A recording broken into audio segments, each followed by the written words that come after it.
Bienvenidos al canal de YouTube de Ediciones Rodio. Aquí encontrarás vídeos especializados en cada tema. Si te gusta nuestro contenido, no olvides suscribirte, darle a me gusta y comentar tu experiencia. Gracias por elegirnos en tu camino hacia el éxito. Recuerda que todos nuestros temarios también están disponibles en formato digital y papel. Para cualquier duda puedes escribirnos a info@edicionesrodio.com. Auxiliares de la Administración del Estado. Volumen 3. 1.5,3. Permisos por motivos de conciliación de la vida personal, familiar y laboral, por razón de violencia de género, y para las víctimas de terrorismo y sus familiares directos. En todo caso se concederán los siguientes permisos con las correspondientes condiciones mínimas. A. Permiso por nacimiento para la madre biológica. Tendrá una duración de 16 semanas, de las cuales las 6 semanas inmediatas posteriores al parto serán en todo caso de descanso obligatorio e ininterrumpidas. Este permiso se ampliará en 2 semanas más en el supuesto de discapacidad del hijo o hija, y por cada hijo o hija a partir del segundo en los supuestos de parto múltiple, una para cada uno de los progenitores. No obstante, en caso de fallecimiento de la madre, el otro progenitor podrá hacer uso de la totalidad o, en su caso, de la parte que reste de permiso. En el caso de que ambos progenitores trabajen y transcurridas las 6 primeras semanas de descanso obligatorio, el período de disfrute de este permiso podrá llevarse a cabo a voluntad de aquellos, de manera interrumpida y ejercitarse desde la finalización del descanso obligatorio posterior al parto, hasta que el hijo o la hija cumpla 12 meses. En el caso del disfrute interrumpido se requerirá, para cada período de disfrute, un preaviso de al menos 15 días y se realizará por semanas completas. Este permiso podrá disfrutarse a jornada completa o a tiempo parcial, cuando las necesidades del servicio lo permitan, y en los términos que reglamentariamente se determinen, conforme a las reglas establecidas en el presente artículo. En los casos de parto prematuro y en aquellos en que, por cualquier otra causa, el neonato deba permanecer hospitalizado a continuación del parto, este permiso se ampliará en tantos días como el neonato se encuentre hospitalizado, con un máximo de 13 semanas adicionales. En el supuesto de fallecimiento del hijo o hija, el periodo de duración del permiso no se verá reducido, salvo que, una vez finalizadas las 6 semanas de descanso obligatorio, se solicite la reincorporación al puesto de trabajo. Durante el disfrute de este permiso, una vez finalizado el período de descanso obligatorio, se podrá participar en los cursos de formación que convoque la Administración. B. Permiso por adopción, por guarda con fines de adopción o acogimiento tanto temporal como permanente. Tendrá una duración de 16 semanas. 6 semanas deberán disfrutarse a jornada completa de forma obligatoria e ininterrumpida, inmediatamente después de la resolución judicial por la que se constituye la adopción, o bien de la decisión administrativa de guarda con fines de adopción o de acogimiento.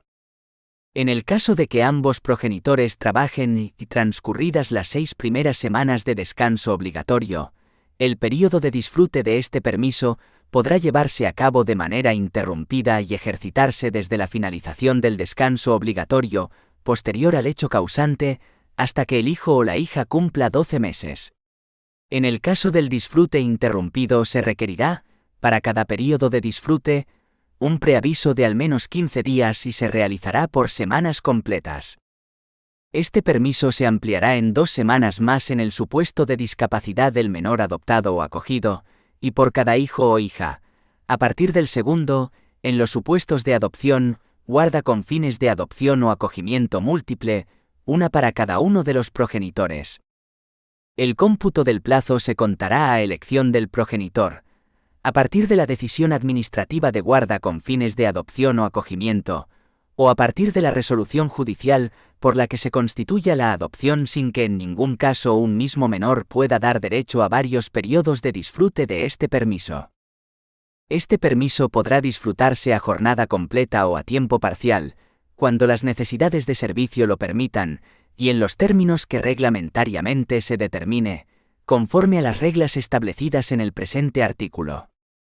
Si fuera necesario el desplazamiento previo de los progenitores al país de origen del adoptado, en los casos de adopción o acogimiento internacional, se tendrá derecho, además, a un permiso de hasta 2 meses de duración, percibiendo durante este periodo exclusivamente las retribuciones básicas.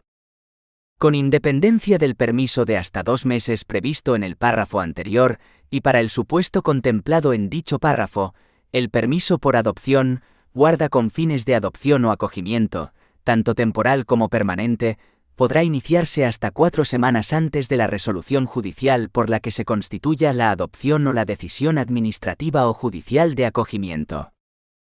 Durante el disfrute de este permiso se podrá participar en los cursos de formación que convoque la Administración.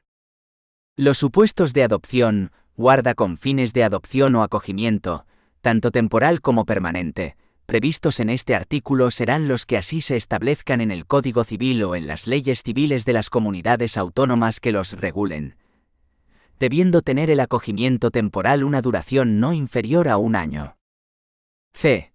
Permiso del progenitor diferente de la madre biológica por nacimiento, guarda con fines de adopción, acogimiento o adopción de un hijo o hija. Tendrá una duración de 16 semanas, de las cuales las 6 semanas inmediatas posteriores al hecho causante serán en todo caso de descanso obligatorio.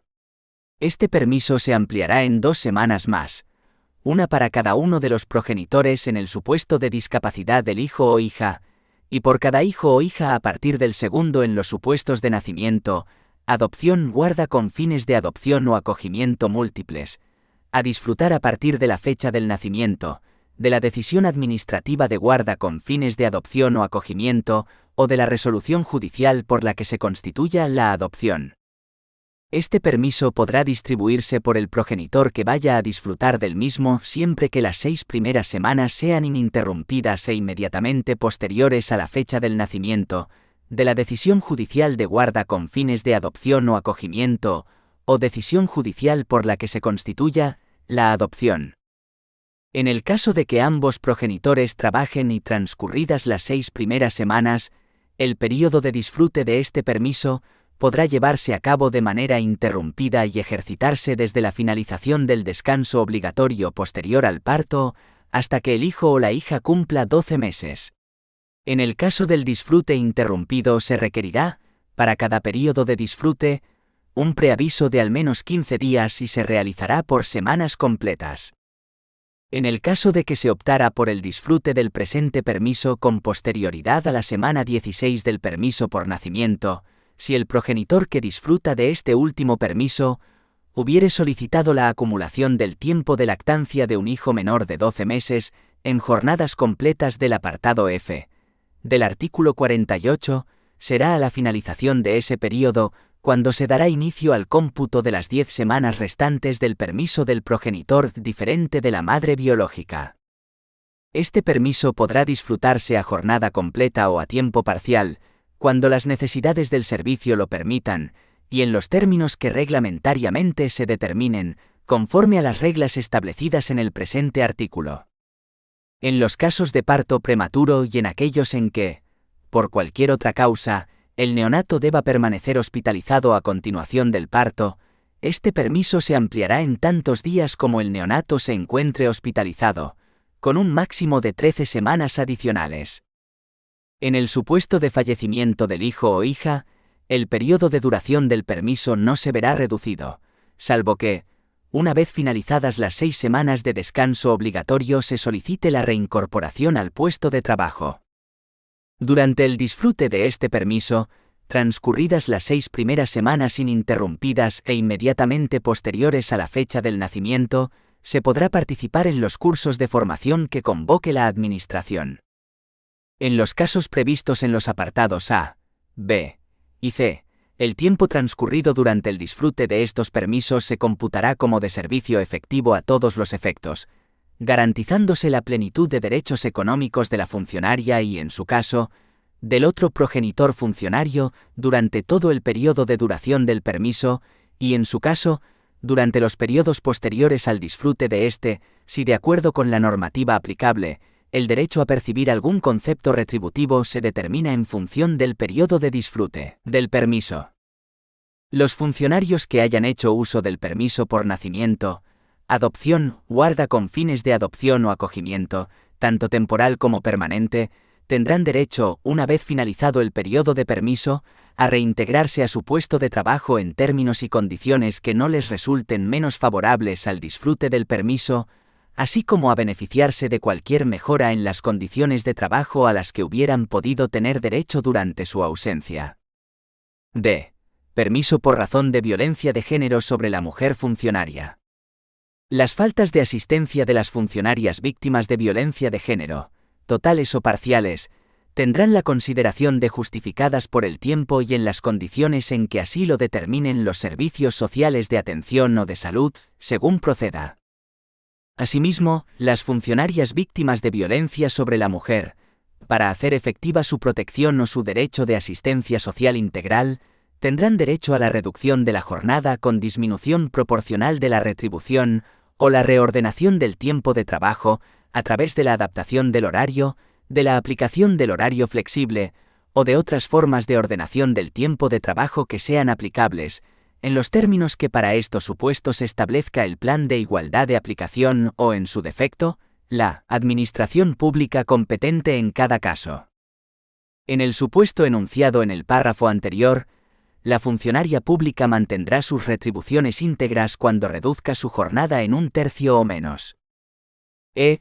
Permiso por cuidado de hijo menor afectado por cáncer u otra enfermedad grave. El funcionario tendrá derecho, siempre que ambos progenitores, adoptantes, guardadores con fines de adopción o acogedores de carácter permanente, trabajen, a una reducción de la jornada de trabajo de al menos la mitad de la duración de aquella, percibiendo las retribuciones íntegras con cargo a los presupuestos del órgano o entidad donde venga prestando sus servicios, para el cuidado durante la hospitalización y tratamiento continuado del hijo menor de edad afectado por cáncer, tumores malignos, melanomas o carcinomas, o por cualquier otra enfermedad grave que implique un ingreso hospitalario de larga duración y requiera la necesidad de su cuidado directo, continuo y permanente acreditado por el informe del Servicio Público de Salud u órgano administrativo sanitario de la comunidad autónoma o, en su caso, de la entidad sanitaria concertada correspondiente, y, como máximo, hasta que el menor cumpla los 18 años. Cuando concurran en ambos progenitores, adoptantes, guardadores con fines de adopción o acogedores de carácter permanente, por el mismo sujeto y hecho causante, las circunstancias necesarias para tener derecho a este permiso, o en su caso, puedan tener la condición de beneficiarios de la prestación establecida para este fin en el régimen de la seguridad social que les sea de aplicación, el funcionario tendrá derecho a la percepción de las retribuciones íntegras durante el tiempo que dure la reducción de su jornada de trabajo, siempre que el otro progenitor, adoptante o acogedor de carácter preadoptivo o permanente, sin perjuicio del derecho a la reducción de jornada que le corresponda, no cobre sus retribuciones íntegras en virtud de este permiso o como beneficiario de la prestación establecida para este fin en el régimen de la seguridad social que le sea de aplicación. En caso contrario, solo se tendrá derecho a la reducción de jornada, con la consiguiente reducción de retribuciones. Asimismo, en el supuesto de que ambos presten servicios en el mismo órgano o entidad, ésta podrá limitar su ejercicio simultáneo por razones fundadas en el correcto funcionamiento del servicio. Reglamentariamente se establecerán las condiciones y supuestos en los que esta reducción de jornada se podrá acumular en jornadas completas. F. Para hacer efectivo su derecho a la protección y a la asistencia social integral. Los funcionarios que hayan sufrido daños físicos o psíquicos como consecuencia de la actividad terrorista, su cónyuge o persona con análoga relación de afectividad, y los hijos de los heridos y fallecidos, siempre que ostenten la condición de funcionarios y de víctimas del terrorismo, de acuerdo con la legislación vigente, así como los funcionarios amenazados en los términos del artículo 5 de la Ley 29/2011, de 22 de septiembre, de reconocimiento y protección integral a las víctimas del terrorismo, previo reconocimiento del Ministerio del Interior o de sentencia judicial firme, tendrán derecho a la reducción de la jornada con disminución proporcional de la retribución, o a la reordenación del tiempo de trabajo a través de la adaptación del horario, de la aplicación del horario flexible o de otras formas de ordenación del tiempo de trabajo que sean aplicables, en los términos que establezca la administración competente en cada caso. Dichas medidas serán adoptadas y mantenidas en el tiempo en tanto que resulten necesarias para la protección y asistencia social integral de la persona a la que se concede, ya sea por razón de las secuelas provocadas por la acción terrorista, ya sea por la amenaza a la que se encuentra sometida, en los términos previstos reglamentariamente. Se modifican los apartados A D, con efectos de 1 de abril de 2019 por el art. 3,3 del Real Decreto Ley 6/2019 de 1 de marzo. Téngase en cuenta que la modificación del apartado C se aplicará paulatinamente en la forma establecida por la disposición transitoria novena de la presente norma, añadida por el art. 3,4 del citado Real Decreto Ley 6/2019. Se modifica el primer párrafo de la letra C, por la disposición final 38,3 de la Ley 6/2018 de 3 de julio. 1.5,4. Vacaciones de los funcionarios públicos. Los funcionarios públicos tendrán derecho a disfrutar, durante cada año natural, de unas vacaciones retribuidas de 22 días hábiles, o de los días que correspondan proporcionalmente si el tiempo de servicio durante el año fue menor. No se considerarán como días hábiles los sábados, sin perjuicio de las adaptaciones que se establezcan para los horarios especiales. Cuando las situaciones de permiso de maternidad, incapacidad temporal, riesgo durante la lactancia o riesgo durante el embarazo impidan iniciar el disfrute de las vacaciones dentro del año natural al que correspondan, o una vez iniciado el periodo vacacional sobreviniera una de dichas situaciones, el periodo vacacional se podrá disfrutar aunque haya terminado el año natural a que correspondan, y siempre que no hayan transcurrido más de 18 meses a partir del final del año en que se hayan originado. 1.5,5. Jornada de trabajo, permisos y vacaciones del personal laboral.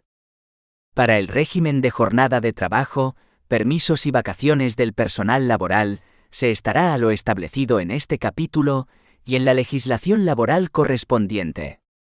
Es la Resolución 28 de diciembre de 2012, por la que se dictan instrucciones sobre jornada y horarios de trabajo del personal al servicio de la Administración General del Estado y sus organismos públicos, modificada por Resolución de 22 de julio de 2015, de la Secretaría de Estado de Administraciones Públicas. 1,6. Deberes de los empleados públicos. Código de conducta. 1.6,1. Deberes de los empleados públicos. Código de conducta.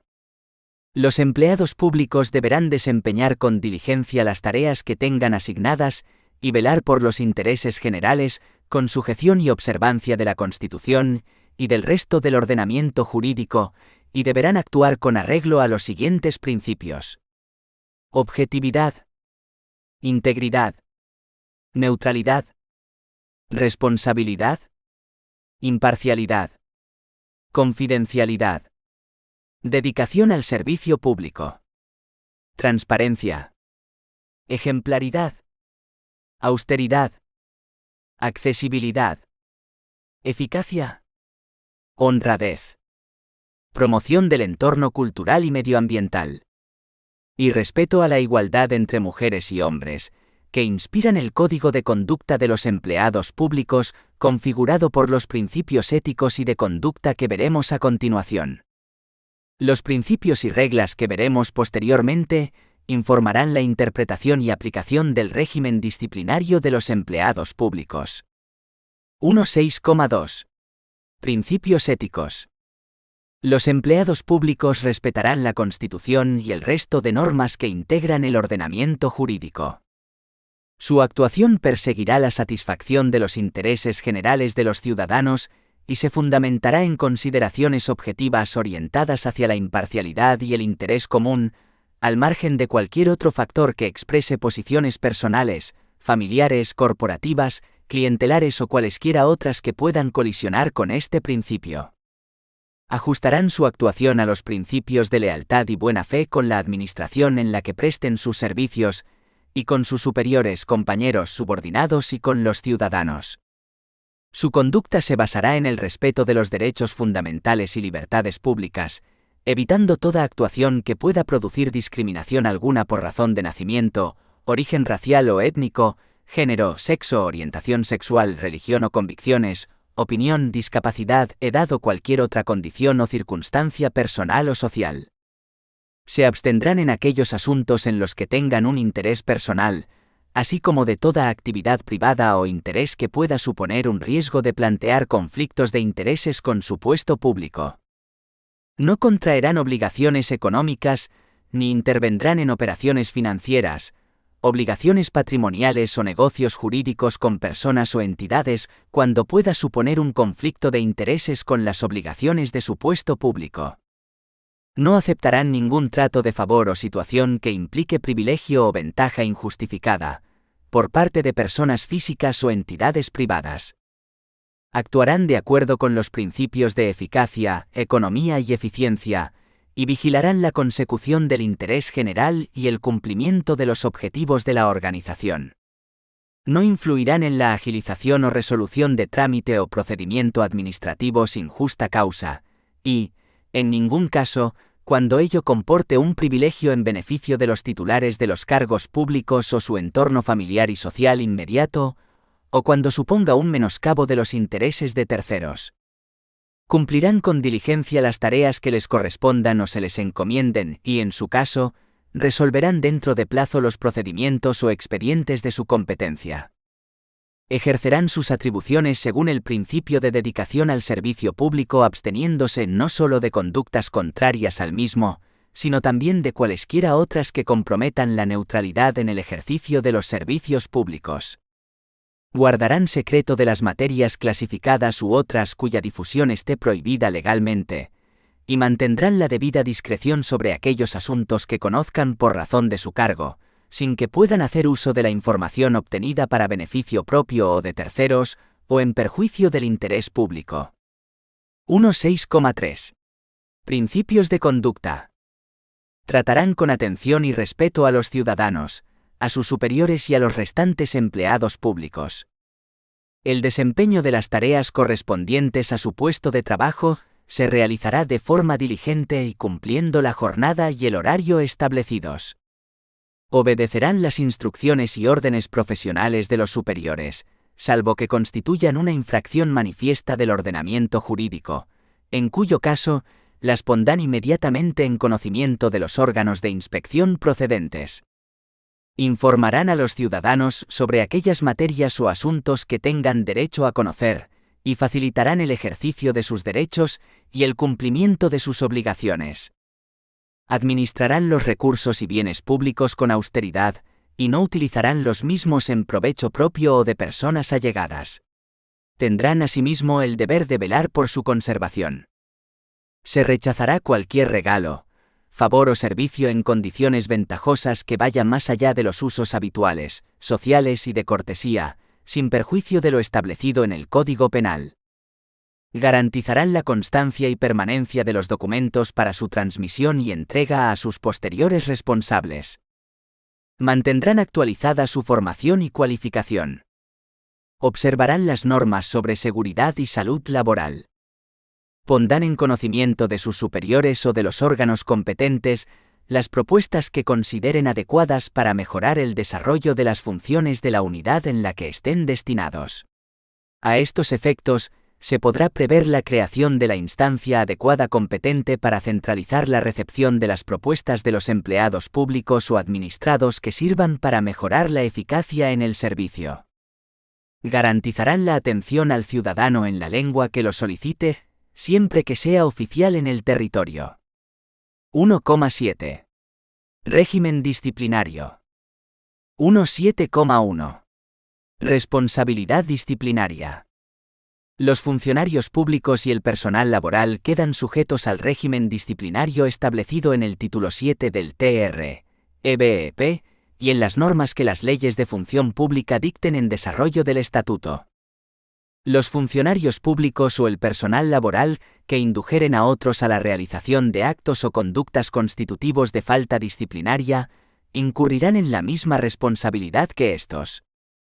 Igualmente, incurrirán en responsabilidad los funcionarios públicos o personal laboral que encubrieren las faltas consumadas muy graves o graves, cuando de dichos actos se derive daño grave para la Administración o los ciudadanos. El régimen disciplinario del personal laboral se regirá en lo no previsto en el TREBP por la legislación laboral. 1.7,2. Ejercicio de la potestad disciplinaria. Las administraciones públicas corregirán disciplinariamente las infracciones del personal a su servicio, cometidas en el ejercicio de sus funciones y cargos, sin perjuicio de la responsabilidad patrimonial o penal que pudiera derivarse de tales infracciones. La potestad disciplinaria se ejercerá de acuerdo con los siguientes principios. A. Principio de legalidad y tipicidad de las faltas y sanciones, a través de la predeterminación normativa o, en el caso del personal laboral, de los convenios colectivos. B. Principio de irretroactividad de las disposiciones sancionadoras, no favorables y de retroactividad de las favorables al presunto infractor. C. Principio de proporcionalidad, aplicable tanto a la clasificación de las infracciones y sanciones como a su aplicación. D. Principio de culpabilidad. E. Principio de presunción de inocencia. Cuando de la instrucción de un procedimiento disciplinario resulte la existencia de indicios fundados de criminalidad, se suspenderá su tramitación poniéndolo en conocimiento del Ministerio Fiscal. Los hechos declarados probados por resoluciones judiciales firmes vinculan a la Administración. 1.7,3. Faltas disciplinarias. Las faltas disciplinarias pueden ser muy graves, graves y leves. Son faltas muy graves. A. El incumplimiento del deber de respeto a la Constitución y a los respectivos estatutos de autonomía de las comunidades autónomas y ciudades de Ceuta y Melilla, en el ejercicio de la función pública. B. Toda actuación que suponga discriminación por razón de origen racial o étnico, religión o convicciones, discapacidad, edad u orientación sexual, lengua, opinión, lugar de nacimiento o vecindad, sexo o cualquier otra condición o circunstancia personal o social, así como el acoso por razón de origen racial o étnico, religión o convicciones, discapacidad, edad u orientación sexual y el acoso moral, sexual y por razón de sexo. C. El abandono del servicio así como no hacerse cargo voluntariamente de las tareas o funciones que tienen encomendadas. D. La adopción de acuerdos manifiestamente ilegales que causen perjuicio grave a la Administración o a los ciudadanos. E. La publicación o utilización indebida de la documentación o información a que tengan o hayan tenido acceso por razón de su cargo o función. F. La negligencia en la custodia de secretos oficiales, declarados así por ley o clasificados como tales, que sea causa de su publicación o que provoque su difusión o conocimiento indebido. G. El notorio incumplimiento de las funciones esenciales inherentes al puesto de trabajo o funciones encomendadas. H.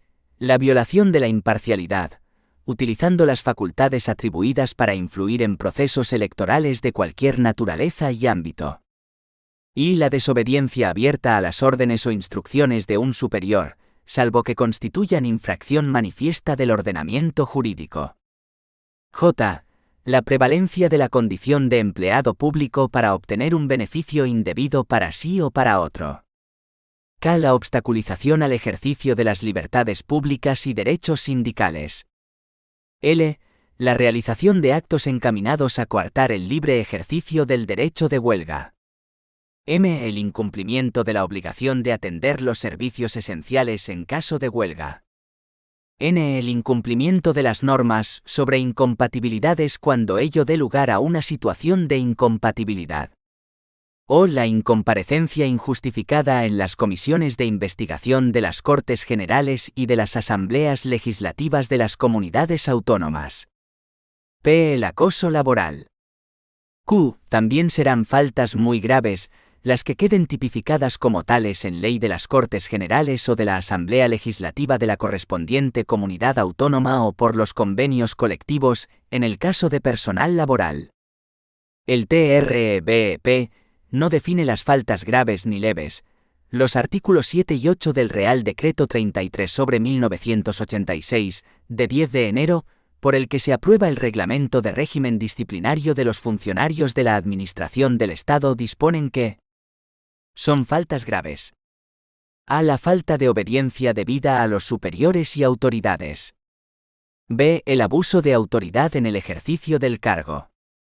C. Las conductas constitutivas de delito doloso relacionadas con el servicio o que causen daño a la administración o a los administrados. D. La tolerancia de los superiores respecto de la comisión de faltas muy graves o graves de sus subordinados. E. La grave desconsideración con los superiores, compañeros o subordinados. F. Causar daños graves en los locales, material o documentos de los servicios. G. Intervenir en un procedimiento administrativo cuando se dé alguna de las causas de abstención legalmente señaladas. H. La emisión de informes y la adopción de acuerdos manifiestamente ilegales cuando causen perjuicio a la administración o a los ciudadanos y no constituyan falta muy grave. Y la falta de rendimiento que afecte al normal funcionamiento de los servicios y no constituya falta muy grave. J. No guardar el debido sigilo respecto a los asuntos que se conozcan por razón del cargo, cuando causen perjuicio a la administración o se utilice en provecho propio. K. El incumplimiento de los plazos u otras disposiciones de procedimiento en materia de incompatibilidades, cuando no suponga mantenimiento de una situación de incompatibilidad. L. El incumplimiento injustificado de la jornada de trabajo que acumulado suponga un mínimo de 10 horas al mes. M. La tercera falta injustificada de asistencia en un período de 3 meses, cuando las dos anteriores hubieren sido objeto de sanción por falta leve. N. La grave perturbación del servicio. Ñ. El atentado grave a la dignidad de los funcionarios o de la administración. O. La grave falta de consideración con los administrados. P. Las acciones u omisiones dirigidas a evadir los sistemas de control de horarios o a impedir que sean detectados los incumplimientos injustificados de la jornada de trabajo. A efectos de lo dispuesto anteriormente, se entenderá por mes el período comprendido desde el día primero al último de cada uno de los 12 que componen el año. Son faltas leves. A. El incumplimiento injustificado del horario de trabajo, cuando no suponga falta grave. B. La falta de asistencia injustificada de un día. C. La incorrección con el público, superiores, compañeros o subordinados. D. El descuido o negligencia en el ejercicio de sus funciones. E. El incumplimiento de los deberes y obligaciones del funcionario, siempre que no deban ser calificados como falta muy grave o grave. Sigue el TREBP, manifestando que las faltas graves serán establecidas por ley de las Cortes Generales o de la Asamblea Legislativa de la correspondiente comunidad autónoma, o por los convenios colectivos en el caso de personal laboral, atendiendo a las siguientes circunstancias. A. El grado en que se haya vulnerado la legalidad. B. La gravedad de los daños causados al interés público, patrimonio o bienes de la administración o de los ciudadanos. C. El descrédito para la imagen pública de la administración. Las leyes de función pública que se dicten en desarrollo del Estatuto Básico del Empleado Público determinarán el régimen aplicable a las faltas leves, atendiendo a las anteriores circunstancias. 1.7,4. Sanciones. Por razón de las faltas cometidas podrán imponerse las siguientes sanciones. A. Separación del servicio de los funcionarios, que en el caso de los funcionarios interinos comportará la revocación de su nombramiento, y que solo podrá sancionar la comisión de faltas muy graves. B. Despido disciplinario del personal laboral, que solo podrá sancionar la comisión de faltas muy graves y comportará la inhabilitación para ser titular de un nuevo contrato de trabajo con funciones similares a las que desempeñaban. C. Suspensión firme de funciones o de empleo y sueldo en el caso del personal laboral, con una duración máxima de 6 años. D. Traslado forzoso con o sin cambio de localidad de residencia, por el período que en cada caso se establezca. E. Demérito, que consistirá en la penalización a efectos de carrera, promoción o movilidad voluntaria. F. Apercibimiento. G. Cualquier otra que se establezca por ley. Procederá la readmisión del personal laboral fijo cuando sea declarado improcedente el despido acordado, como consecuencia de la incoación de un expediente disciplinario por la comisión de una falta muy grave. El alcance de cada sanción se establecerá teniendo en cuenta el grado de intencionalidad, descuido o negligencia que se revele en la conducta, el daño al interés público, la reiteración o reincidencia, así como el grado de participación. 1.7,5.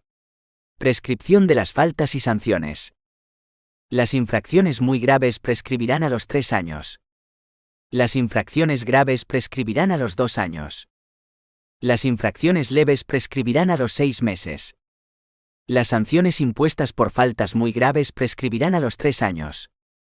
Las sanciones impuestas por faltas graves a los 2 años. Las sanciones impuestas por faltas leves al año. El plazo de prescripción de las faltas comenzará a contarse desde que se hubieran cometido, y desde el cese de su comisión cuando se trate de faltas continuadas. El de las sanciones desde la firmeza de la resolución sancionadora. 1.7,6. Procedimiento disciplinario y medidas provisionales. No podrá imponerse sanción por la comisión de faltas muy graves o graves, sino mediante el procedimiento previamente establecido. La imposición de sanciones por faltas leves se llevará a cabo por procedimiento sumario con audiencia al interesado. El procedimiento disciplinario que se establezca en el desarrollo del TREBEP se estructurará atendiendo a los principios de eficacia, celeridad y economía procesal, con pleno respeto a los derechos y garantías de defensa del presunto responsable. En el procedimiento quedará establecida la debida separación entre la fase instructora y la sancionadora, encomendándose a órganos distintos. Cuando así esté previsto en las normas que regulen los procedimientos sancionadores, se podrá adoptar mediante resolución motivada medidas de carácter provisional que aseguren la eficacia de la resolución final que pudiera recaer. La suspensión provisional como medida cautelar en la tramitación de un expediente disciplinario no podrá exceder de 6 meses, salvo en caso de paralización del procedimiento imputable al interesado. La suspensión provisional podrá acordarse también durante la tramitación de un procedimiento judicial, y se mantendrá por el tiempo a que se extienda la prisión provisional u otras medidas decretadas por el juez que determinen la imposibilidad de desempeñar el puesto de trabajo. En este caso, si la suspensión provisional excediera de 6 meses, no supondrá pérdida del puesto de trabajo. El funcionario suspenso provisional tendrá derecho a percibir durante la suspensión las retribuciones básicas y, en su caso, las prestaciones familiares por hijo a cargo. Cuando la suspensión provisional se eleva definitiva, el funcionario deberá devolver lo percibido durante el tiempo de duración de aquella. Si la suspensión provisional no llegara a convertirse en sanción definitiva, la Administración deberá restituir al funcionario la diferencia entre los haberes realmente percibidos y los que hubiera debido percibir si se hubiera encontrado con plenitud de derechos. El tiempo de permanencia en suspensión provisional será de abono para el cumplimiento de la suspensión firme. Cuando la suspensión no sea declarada firme, el tiempo de duración de la misma se computará como de servicio activo, debiendo acordarse la inmediata reincorporación del funcionario a su puesto de trabajo, con reconocimiento de todos los derechos económicos y demás que procedan desde la fecha de suspensión. 2. El régimen de la seguridad social de los funcionarios. 2,1. Disposiciones generales. El régimen especial de la seguridad social de los funcionarios civiles del Estado se rige por lo dispuesto en el Real Decreto Legislativo 4/2000 de 23 de junio, por el que se aprueba el texto refundido de la Ley sobre Seguridad Social de los Funcionarios Civiles del Estado y en sus normas de aplicación y desarrollo, así como por la legislación de clases pasivas del Estado. Los funcionarios de la Administración Civil del Estado están encuadrados como uno de los regímenes especiales del sistema de seguridad social español, denominado el régimen especial de la seguridad social de los funcionarios civiles del Estado. Este régimen especial utiliza 2 mecanismos de cobertura. A. El régimen de mutualismo administrativo, gestionado por MUFACE, Mutualidad General de Funcionarios Civiles del Estado, organismo público dependiente del Ministerio de Hacienda y Administraciones Públicas. B. El régimen de clases pasivas de acuerdo con sus normas específicas, gestionado por la Dirección General de Costes de Personal y Pensiones Públicas, que tiene las competencias para el reconocimiento de los derechos pasivos y la concesión de las prestaciones de clases pasivas, jubilación, viudedad, orfandad y a favor de familiares. Su normativa básica sería el Real Decreto Legislativo 670/1987 de 30 de abril, por el que se aprueba el texto refundido de Ley de Clases Pasivas del Estado. Desde el 1 de enero de 2011, quienes acceden a la condición de funcionarios de la Administración Civil del Estado están obligatoriamente incluidos en el régimen general de la Seguridad Social, Real Decreto Legislativo 8/2015 de 30 de octubre, por el que se aprueba el texto refundido de la Ley General de la Seguridad Social, y a los exclusivos efectos de sus derechos pasivos, por tanto ya no tendrían este mecanismo de cobertura. 2.1.1. Campo de aplicación. Quedan obligatoriamente incluidos en el campo de aplicación de este régimen especial los funcionarios de carrera de la Administración Civil del Estado. Los funcionarios en prácticas que aspiren a incorporarse a cuerpos de la Administración Civil del Estado, en la forma que reglamentariamente se determine. Quedan excluidos de este régimen especial y se regirán por sus normas específicas. Los funcionarios de la Administración Local. Los funcionarios de organismos autónomos. Los funcionarios de Administración Militar. Los funcionarios de la Administración de Justicia. Los funcionarios de la Administración de la Seguridad Social. Los funcionarios de nuevo ingreso y en prácticas de las comunidades autónomas. Los funcionarios de carrera de la Administración Civil del Estado, transferidos a las comunidades autónomas, que hayan ingresado o ingresen voluntariamente en cuerpos o escalas propios de la comunidad autónoma de destino, cualquiera que sea el sistema de acceso. El personal de administración y servicios propio de las universidades. 2.2. Mutualidad General de Funcionarios Civiles del Estado. 2.2.1. Competencia y adscripción. El sistema de mutualismo administrativo se gestionará y prestará a través de la Mutualidad General de Funcionarios Civiles del Estado, MUFACE, dependiente del Ministerio de Administraciones Públicas. Dicha gestión se llevará a cabo de forma unitaria por la Mutualidad General de Funcionarios Civiles del Estado, sin perjuicio de las obligaciones que corresponden a las comunidades autónomas respecto a los funcionarios civiles del Estado, transferidos y adscritos a su servicio. 2.2.2. Naturaleza y régimen jurídico. La Mutualidad General de Funcionarios Civiles del Estado es un organismo público con personalidad jurídica pública diferenciada, patrimonio y tesorería propios y autonomía de gestión, y se regirá por las previsiones de la Ley 6/1997, de 14 de abril de Organización y Funcionamiento de la Administración General del Estado, relativas a los organismos autónomos, salvo lo dispuesto en el apartado siguiente. El régimen económico, financiero, patrimonial, presupuestario, contable y el de intervención y control financiero de las prestaciones, así como el régimen de los conciertos para la prestación de los servicios de asistencia sanitaria y farmacéutica, será el establecido por Real Decreto Legislativo 4/2000, de 23 de junio y sus normas de desarrollo, por la Ley General Presupuestaria, en las materias que sea de aplicación, y supletoriamente, por la Ley de Organización y Funcionamiento de la Administración General del Estado. La Mutualidad General de Funcionarios Civiles del Estado gozará del mismo tratamiento fiscal que la ley establezca para el Estado. Es el Real Decreto 375/2003 de 28 de marzo, por el que se aprueba el Reglamento General del Mutualismo Administrativo. 2.2.3. Régimen de personal. El personal al servicio de la Mutualidad General de Funcionarios Civiles del Estado será funcionario o laboral en los mismos términos que los establecidos para la Administración General del Estado. 2.3. Incorporación y cotización. 2.3.1. Incorporación. A. Afiliación y altas.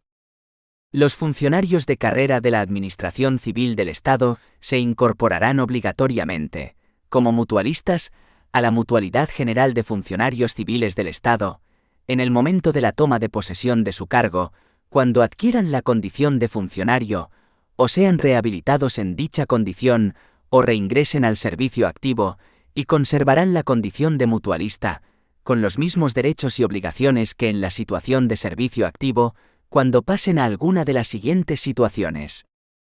Servicios especiales, salvo los funcionarios que ejerciten el derecho de transferencia establecido en el artículo 11,2 del anexo octavo del Estatuto de los Funcionarios de las Comunidades Europeas, y los funcionarios incluidos en este régimen especial, que se encuentren en la situación de servicios especiales, por prestar servicios como personal de la Administración de la Unión Europea, o de otra organización internacional en la que España sea parte y que estén acogidos obligatoriamente al régimen de previsión de la mencionada organización mientras dure dicha situación.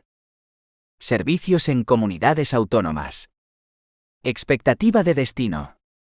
Excedencia forzosa. Excedencia por el cuidado de familiares. Suspensión provisional o firme de funciones. Igualmente conservarán la condición de mutualista, en los términos y condiciones señalados por el Reglamento General del Mutualismo Administrativo, los funcionarios cuando sean declarados jubilados de carácter forzoso por edad, de carácter voluntario o por incapacidad permanente para el servicio. Los funcionarios de carrera de la Administración Civil del Estado que accedan por promoción interna a escalas interdepartamentales o departamentales de organismos autónomos, quedarán incluidos obligatoriamente en el régimen general de la Seguridad Social, sin perjuicio de que puedan mantener la condición de mutualistas de la Mutualidad General de Funcionarios Civiles del Estado. Los funcionarios de carrera de la Administración Civil del Estado, transferidos a las comunidades autónomas, que accedan por promoción interna a cuerpos o escalas propios de la comunidad autónoma de destino, y sin perjuicio de su situación de excedencia voluntaria en el cuerpo de la Administración Civil del Estado, quedarán incluidos obligatoriamente en el régimen general de la Seguridad Social, sin perjuicio de que puedan mantener la condición de mutualistas de la Mutualidad General de Funcionarios Civiles del Estado. En el caso de que deseen mantener su condición de mutualistas, deberán ejercitar esta opción, por una sola vez, en el plazo de 15 días desde la toma de posesión en el nuevo cuerpo o escala. El mantenimiento de dichos funcionarios en el mutualismo administrativo no comportará, en ningún caso, su inclusión en el régimen de clases pasivas del Estado, a efectos de derechos pasivos. Se añaden los últimos párrafos por la disposición final 6,1 de la Ley 3/2017, de 27 de junio.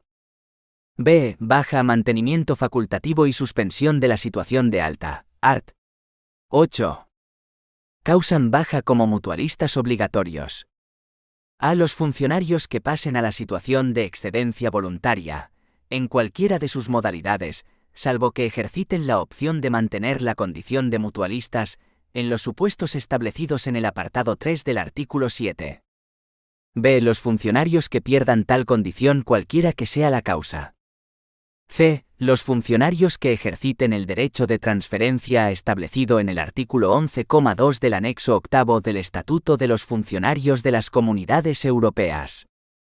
D. Los funcionarios que sean afiliados obligatoriamente al régimen especial de la Seguridad Social de las Fuerzas Armadas, en aplicación de la disposición transitoria 14ª de la Ley 17/1999, de 18 de mayo, de régimen del personal de las Fuerzas Armadas, en tanto persista la causa que dio origen a esta afiliación.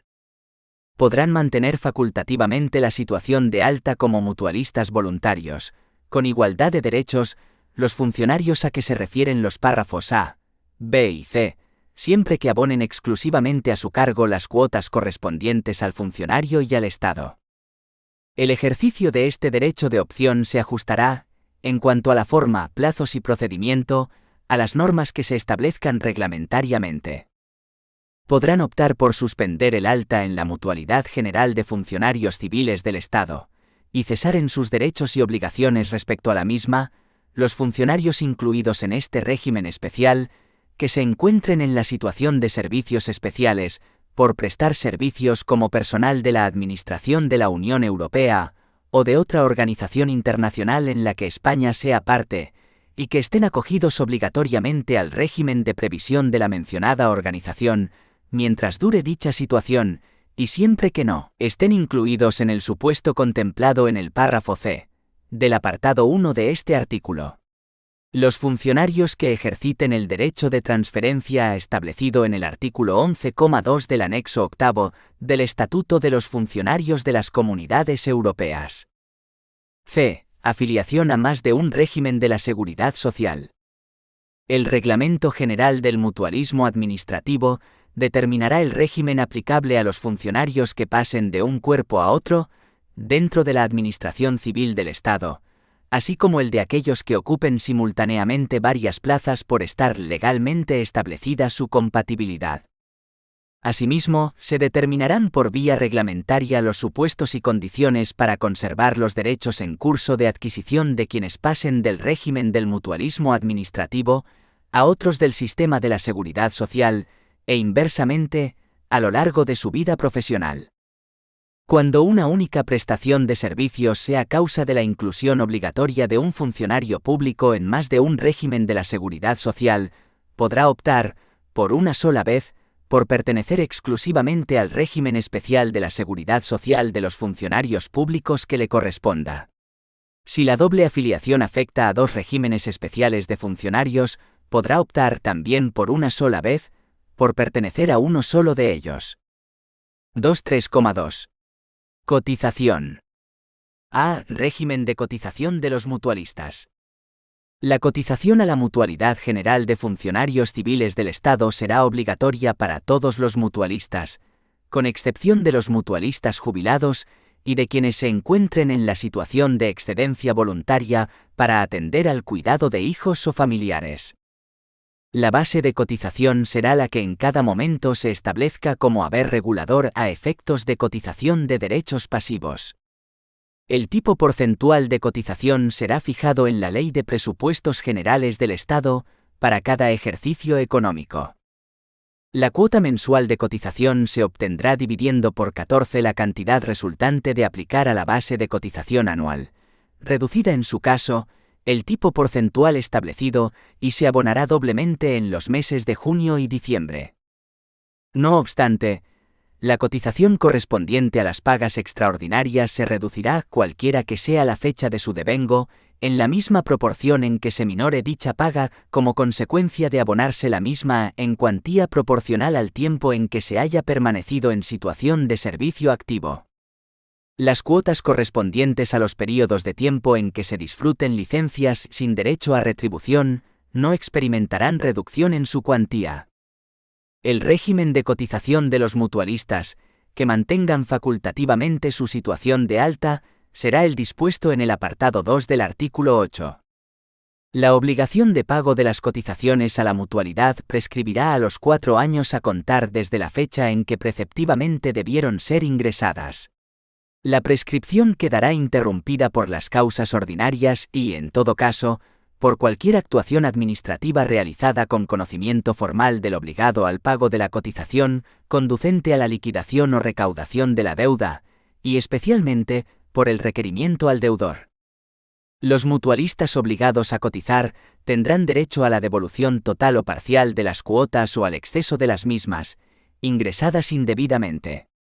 El plazo para ejercitar este derecho será de 4 años a partir de la fecha en que se hubiesen hecho efectivas. Formarán parte de la cotización a devolver los recargos, intereses y costas que se hubieren satisfecho cuando el ingreso indebido se hubiere realizado por vía de apremio, así como el interés legal aplicado, en su caso, a las cantidades ingresadas. 2,4. Contingencias y prestaciones en general. 2.4,1. Contingencias protegidas. Los mutualistas y, en su caso, los familiares o asimilados a su cargo quedan concretamente protegidos, de acuerdo con lo previsto en esta ley, en las siguientes contingencias. A. Necesidad de asistencia sanitaria. B. Incapacidad temporal, derivada bien de enfermedad común o profesional, bien de accidente común o en acto de servicio o como consecuencia de él. C. Incapacidad permanente en los mismos supuestos del apartado anterior. D. Cargas familiares. 2.4.2. Prestaciones. Las prestaciones a que tienen derecho los mutualistas o sus beneficiarios, cuando se encuentren en los supuestos de hecho legalmente establecidos, serán las siguientes. A. Asistencia sanitaria. B. Subsidios por incapacidad temporal, riesgo durante el embarazo o riesgo durante la lactancia natural. C. Prestaciones recuperadoras por incapacidad permanente total, absoluta y gran invalidez. D. Prestaciones para la remuneración de la persona encargada de la asistencia del gran inválido. E. Indemnizaciones por lesiones, mutilaciones o deformidades causadas por enfermedad profesional o en acto de servicio o como consecuencia de él. F. Servicios sociales. G. Asistencia social. H. Prestaciones familiares por hijo a cargo minusválido. Y ayudas económicas en los casos de parto múltiple. Las prestaciones citadas en el apartado anterior que, una vez reconocidas, exijan un pago económico al mutualista o a sus beneficiarios, serán abonadas únicamente en la cuenta corriente o libreta ordinaria abierta a su nombre. Respecto de las prestaciones de MUFACE, que exijan un pago periódico o vitalicio al mutualista o sus beneficiarios, y que hayan sido reconocidas o solicitadas antes de 1 de enero de 2011, los habilitados de clases pasivas estarán obligados a abonar a su mandante, ya sea mediante transferencia bancaria o mediante cheque, el importe íntegro de la prestación que le haya sido pagado por MUFACE, sin practicar deducción alguna. Las comisiones, gastos de gestión o impuestos derivados del ejercicio de la actividad profesional que repercuta en su cliente, deberán cobrarlos de forma separada. 2.5. Prestaciones en particular. 2.5.1. Asistencia sanitaria. A. Objeto. La asistencia sanitaria tiene por objeto la prestación de los servicios médicos, quirúrgicos y farmacéuticos conducentes a conservar o restablecer la salud de los beneficiarios de este régimen especial, así como su aptitud para el trabajo. Proporcionará también los servicios convenientes para completar las prestaciones médicas y farmacéuticas, y de un modo especial, atenderá a la rehabilitación física para la recuperación profesional de los incapacitados con derecho a ella. B. Contingencias protegidas. Las contingencias cubiertas por la prestación de la asistencia sanitaria son las de enfermedad común o profesional, y las lesiones ocasionadas por accidente común o en acto de servicio o como consecuencia de él, sea por accidente o riesgo específico del cargo, así como el embarazo, el parto y el puerperio, en la extensión y términos que en esta ley se establecen y en los que se determinen en el Reglamento General del Mutualismo Administrativo. C. Beneficiarios de asistencia sanitaria. La asistencia sanitaria se dispensará a todos los mutualistas incluidos en el ámbito de aplicación de este régimen especial y jubilados mutualistas, así como a los beneficiarios de ambos.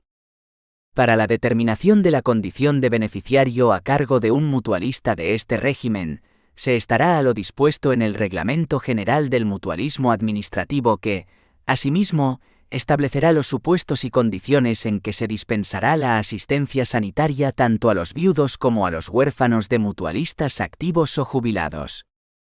El reconocimiento o mantenimiento por MUFACE de la condición de beneficiario a cargo de un mutualista será incompatible con la condición de asegurado o beneficiario a efectos de la asistencia sanitaria a través del Sistema Nacional de Salud, reconocida por cualquiera de los otros organismos públicos competentes a tal efecto. En ningún caso, MUFACE facilitará a su cargo la prestación de asistencia sanitaria a los familiares o asimilados de los mutualistas cuando aquellos no tengan reconocida la condición de beneficiarios del mutualismo administrativo, salvo en el caso del recién nacido cuando la madre sea mutualista o beneficiaria, y en los supuestos de adopción o acogimiento, durante los primeros 15 días desde el momento del parto, desde la decisión administrativa o judicial de acogimiento o desde la resolución judicial por la que se constituya la adopción. D. Contenido de la asistencia sanitaria. Art. 16. La prestación de asistencia sanitaria comprende a los servicios de atención primaria, incluida la atención primaria de urgencia en régimen ambulatorio o a domicilio, y la atención especializada, ya sea en régimen ambulatorio u hospitalario, e incluidos los servicios de urgencia hospitalaria, todos ellos con un contenido análogo al establecido para los beneficiarios del Sistema Nacional de Salud. B. La prestación farmacéutica, que incluye las fórmulas magistrales, las especialidades y los efectos y accesorios farmacéuticos, con la extensión determinada para los beneficiarios del Sistema Nacional de Salud. Los beneficiarios participarán mediante el pago de una cantidad porcentual por receta o, en su caso, por medicamento, que se determinará reglamentariamente. El modelo receta oficial será el establecido por la mutualidad, con sujeción a lo previsto en la normativa vigente, y podrá emitirse en soporte papel y en soporte electrónico. C. Las prestaciones complementarias, cuya definición, extensión y contenido se determinarán reglamentariamente. E. Forma de la prestación. La asistencia sanitaria se facilitará por la Mutualidad General de Funcionarios Civiles del Estado, bien directamente o por concierto con otras entidades o establecimientos públicos o privados. Estos conciertos se establecerán preferentemente con instituciones de la Seguridad Social. La Mutualidad General de Funcionarios Civiles del Estado no abonará los gastos que puedan ocasionarse cuando el beneficiario, por decisión propia o de sus familiares, utilice servicios médicos distintos de los que le hayan sido asignados, a no ser en los casos que se establezcan en el Reglamento General del Mutualismo Administrativo. 2.5.2. Incapacidad temporal. A. Contingencias protegidas. Tendrán la consideración de estados o situaciones determinantes de la incapacidad temporal, los de enfermedad, accidente y los denominados períodos de observación en caso de enfermedad profesional. Los permisos o licencias por parto, adopción o acogimiento, tanto preadoptivo como permanente o simple, y de paternidad por el nacimiento, acogimiento o adopción de un hijo, establecidos en el artículo 49 del texto refundido 5/2015 de 30 de octubre del Estatuto Básico del Empleado Público, no tendrán la consideración de incapacidad temporal.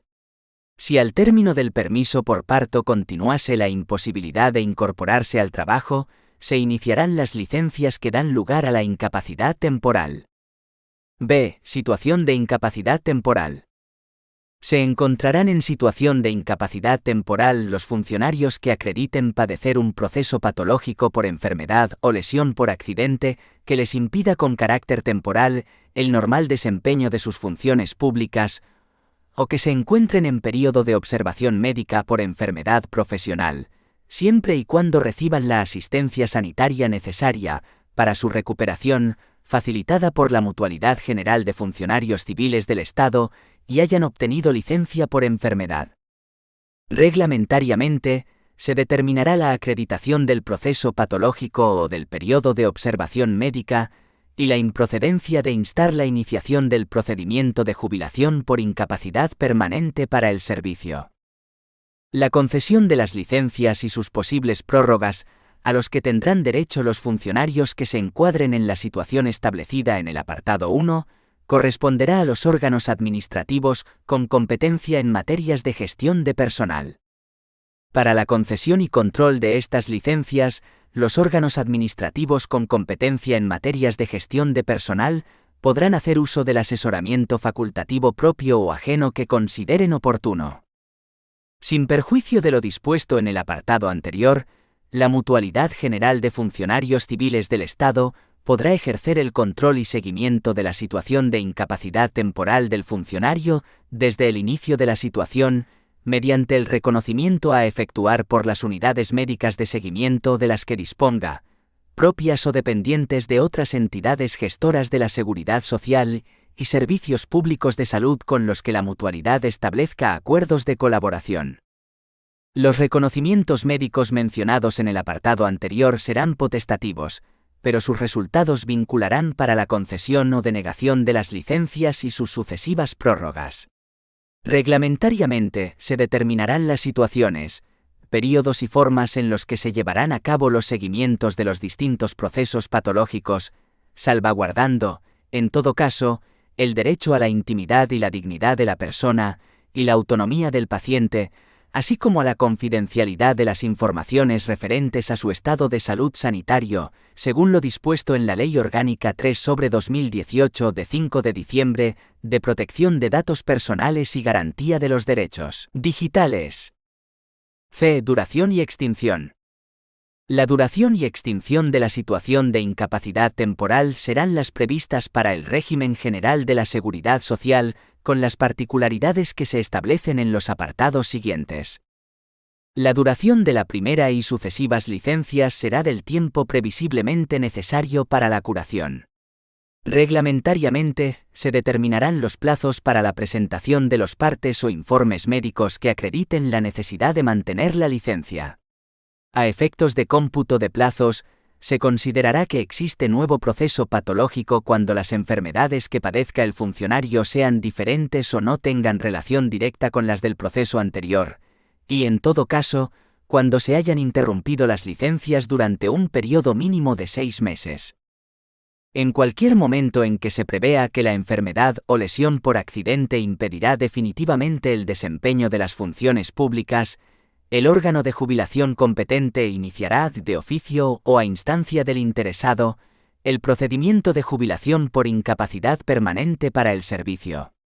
Reglamentariamente, se establecerán los mecanismos necesarios para coordinar las actuaciones entre la mutualidad, las unidades médicas de seguimiento o de valoración de la incapacidad permanente, y las del órgano de jubilación.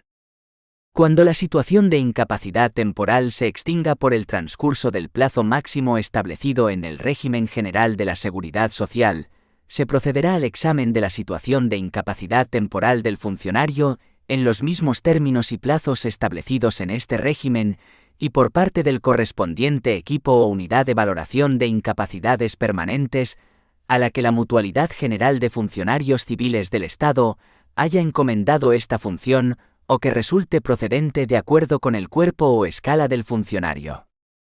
Este examen determinará si el estado de incapacitación del funcionario dará lugar a su calificación de incapacitado con carácter permanente para las funciones propias de su cuerpo o escala, y a la consiguiente declaración de jubilación por incapacidad permanente para el servicio. En aquellos casos en los que se dictamine que, continuando la necesidad de tratamiento médico por la expectativa de recuperación o la mejora del estado del funcionario con vistas a su reincorporación al servicio, la situación clínica del interesado hiciera aconsejable demorar la citada calificación, ésta podrá retrasarse por el período preciso, que, en ningún caso, podrá rebasar el tiempo máximo de duración desde la fecha en que se haya iniciado la situación de incapacidad temporal, según lo establecido en el régimen general. En este período se prorrogarán los efectos de la situación de incapacidad temporal. D. Prestación económica. La prestación económica en la situación de incapacidad temporal consistirá: desde el cuarto mes percibirá las retribuciones básicas, la prestación por hijo a cargo, en su caso, y un subsidio por incapacidad temporal a cargo de la Mutualidad General de Funcionarios Civiles del Estado, cuya cuantía, fija e invariable mientras dure la incapacidad, será la mayor de las dos cantidades siguientes. 1. El 80% de las retribuciones básicas, sueldo, trienios y grado en su caso, incrementadas en la sexta parte de una paga extraordinaria, correspondientes al tercer mes de licencia. 2. El 75% de las retribuciones complementarias devengadas en el tercer mes de licencia. A efectos de lo establecido anteriormente, los sueldos, trienios, pagas extraordinarias y las retribuciones complementarias se abonarán con cargo a los mismos conceptos presupuestarios por los que se venían percibiendo. En ningún caso la suma resultante de las cantidades a cargo del órgano, para el que presta sus funciones el mutualista y la del subsidio, podrá exceder del importe de las percepciones que el funcionario tuviera en el tercer mes de licencia. La Mutualidad General de Funcionarios Civiles del Estado podrá encomendar al órgano para el que preste servicio el funcionario la gestión del pago del subsidio por incapacidad temporal al que tenga derecho, sin detrimento de las capacidades de control y seguimiento establecidas anteriormente. El derecho al subsidio económico por incapacidad temporal, cualquiera que sea la situación que haya dado lugar al mismo, se entenderá en todo caso extinguido por el transcurso del plazo máximo de duración, incluido el de prórroga de efectos, desde la fecha en que se haya iniciado la situación de incapacidad temporal establecido en el régimen general. Situación de riesgo durante el embarazo o riesgo durante la lactancia natural. Las situaciones de riesgo durante el embarazo o durante la lactancia natural de hijos menores de 9 meses tendrán la misma consideración que la situación de incapacidad temporal derivada de enfermedad profesional, por lo que no requerirán de periodo de carencia y sus contenidos asistenciales serán los previstos para esta situación. La concesión de las licencias por riesgo durante el embarazo o durante la lactancia natural y sus posibles prórrogas corresponderá a los órganos administrativos con competencia en materias de gestión de personal. Reglamentariamente se establecerá la forma y contenidos de la evaluación médica del riesgo para la salud de la madre, hija o hijo, y de la acreditación de que este riesgo deriva de las funciones habituales del puesto de trabajo, así como que el riesgo no es evitable mediante la modificación temporal de funciones o puesto, o el traslado provisional de la funcionaria a otro puesto de trabajo, de conformidad con lo establecido en el artículo 26 de la Ley 31/1995 de 8 de noviembre de prevención de riesgos laborales. En las situaciones a que se refiere este artículo, los derechos económicos en toda la duración de la licencia serán los establecidos en el artículo 21 precedente, con la particularidad de que la prestación económica equivalente al subsidio por incapacidad temporal consistirá en un subsidio a cargo de la Mutualidad General de Funcionarios Civiles del Estado, en cuantía igual al 100% de las retribuciones complementarias devengadas en el tercer mes de licencia. 2.5,3. Incapacidad permanente. Concepto y grados de la incapacidad permanente. Es incapacidad permanente la situación del funcionario que, después de haber estado sometido al tratamiento prescrito y de haber sido dado de alta médicamente, presenta reducciones anatómicas o funcionales graves que disminuyan o anulen su capacidad para el servicio.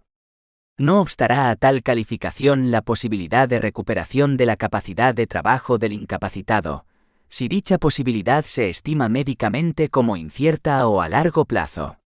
La incapacidad permanente habrá de derivarse, cualquiera que sea su causa, de la situación de incapacidad temporal. La incapacidad permanente se clasifica con arreglo a los siguientes grados. Incapacidad permanente parcial para la función habitual. Es la que, sin alcanzar el grado de total, produce al funcionario una limitación para el desempeño de las funciones de su cuerpo, escala o plaza. La incapacidad permanente total para la función habitual. Es la que inhabilita al funcionario para la realización de todas o de las fundamentales funciones de su cuerpo, escala o plaza. Incapacidad permanente absoluta para todo trabajo. Es la que inhabilita por completo al funcionario para toda profesión u oficio. Gran invalidez.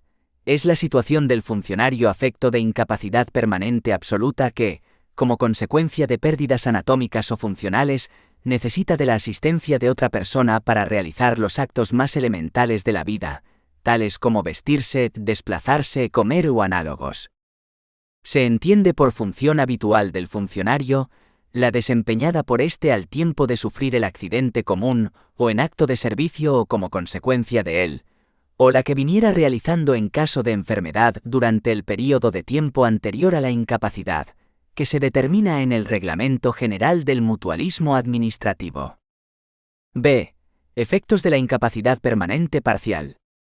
El funcionario incapacitado permanente parcial percibirá la totalidad de los haberes que correspondan al puesto de trabajo que efectivamente desempeñe. No obstante, y en los supuestos que señale el Reglamento General del Mutualismo Administrativo, deberá sujetarse a los procesos de rehabilitación. Efectos de la incapacidad permanente total y absoluta.